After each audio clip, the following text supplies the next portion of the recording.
2025년 4월 5일 사순 제4주간 토요일 제1독서 예레미야서의 말씀입니다.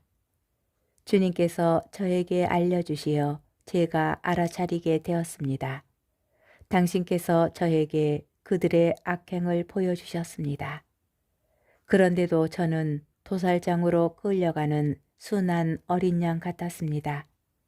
저는 그들이 저를 없애려고 음모를 꾸미는 줄 알아차리지 못했습니다.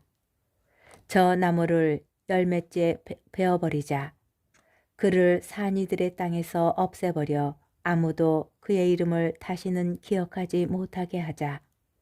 그러나 정의롭게 판단하시고 마음과 속을 떠보시는 만군의 주님, 당신께 제 송사를 맡겨드렸으니 당신께서 저들에게 복수하시는 것을 보게 해 주소서.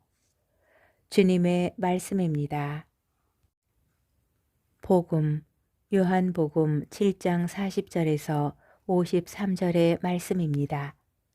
그때에 예수님의 말씀을 들은 군중 가운데 어떤 이들은 저분은 참으로 그 예언자시다 하고 어떤 이들은 저분은 메시아시다 하였다.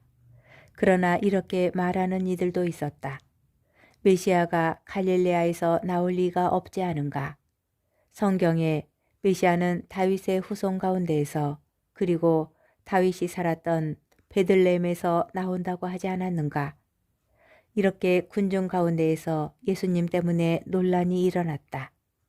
그들 가운데 몇몇은 예수님을 잡으려고 하였지만 그분께 손을 대는 자는 아무도 없었다.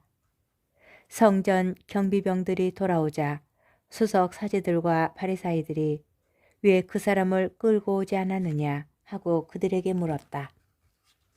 그분처럼 말하는 사람은 지금까지 하나도 없었습니다 하고 성전 경비병들이 대답하자 바리사이들이 그들에게 말하였다. 너희도 속은 것이 아니냐. 최고의회 의원들이나 바리사이들 가운데에서 누가 그를 믿더냐. 율법을 모르는 저 군중은 저주받은 자들이다. 그들 가운데 한 사람으로 전에 예수님을 찾아왔던 니코데모가 그들에게 말하였다. 우리 율법에는 먼저 본인의 말을 들어보고 또 그가 하는 일을 알아보고 난 뒤에야 그 사람을 심판하게 되어 있지 않습니까? 그러자 그들이 니코데모에게 대답하였다. 당신도 갈릴레아 출신이라는 말이요. 성경을 연구해 보시오. 갈릴레아에서는 예언자가 나지 않소. 그들은 저마다 집으로 돌아갔다. 주님의 말씀입니다. 오늘의 묵상. 오늘 복음은 예수님을 끌고 와야 하는 죄인으로 여기는 수석 사제들과 바리사이들이 이스라엘 백성들을 어떻게 생각하고 있는지를 잘 보여줍니다. 모세의 자리에 앉아 있는 수석 사제들과 바리사이들은 무엇보다도 하느님의 백성을 율법에 따라 돌보아야 할 책무를 지닌 이들입니다.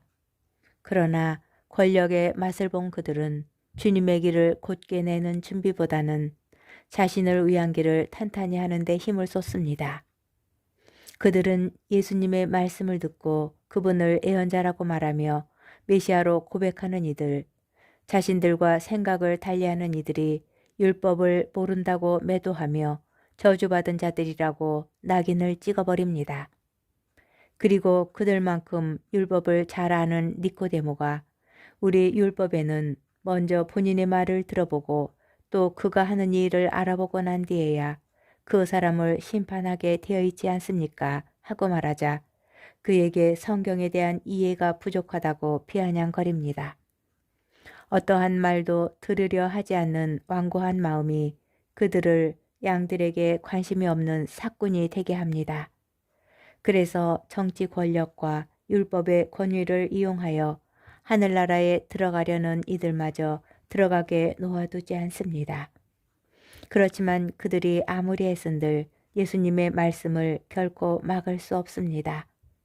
성전에서 가르쳤던 그 어떠한 사제들이나 율법학자들과 달리 예수님을 잡으라는 명령을 받은 성전 경비병들은 그분의 말씀을 새롭고 권위 있는 가르침으로 받아들입니다.